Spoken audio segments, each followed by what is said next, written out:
কার জন্য?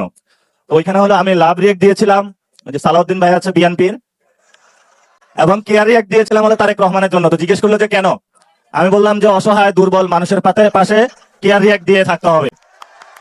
সেখানে আমি স্পষ্ট বলেছি, বাংলাদেশের রাজনৈতিক যে তরি আছে বা জাহাজ, এটাতে যিনি ড্রাইভিং সিটে বসেছে সে জানে না বাংলাদেশকে কোথায় নিয়ে যাবে।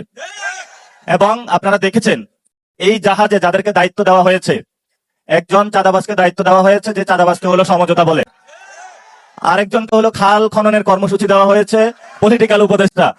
তা আমরা বলেছিলাম ওই যে বলে না যে খাল কেটে হলো কুমির নিয়ে এসে, তা আগে জিয়াউর রহমান খাল কেটেছিলেন বাংলাদেশের উন্নয়নের জন্য, আর এখন তাকে উপদেষ্টা করা হয়েছে, মন্ত্রিত্ব দেওয়া হয়েছে, খাল খনন করতে দেওয়া হয়েছে যাতে ইন্ডিয়ান প্রজেক্টগুলো বাংলাদেশে নিয়ে আসা যায়। লন্ডন থেকে উড়ে এসে জুড়ে বসেছে একজন, বাংলাদেশে বসেছে, আওয়ামী লীগের সাথে আঘাত করেছে, বলেছে তোমরা যদি আমাদেরকে ভোট দাও তাহলে আমরা তোমাদের সব অফিসগুলো নিজ উদ্যোগে গিয়ে খুলে দেব।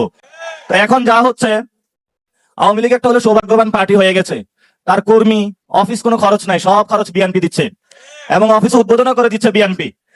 ওইখানে যারা এমপি আছেন তারা আওয়ামী লীগের অফিসের দায়িত্ব নিয়েছে। এই হলো আমাদের বাংলাদেশ।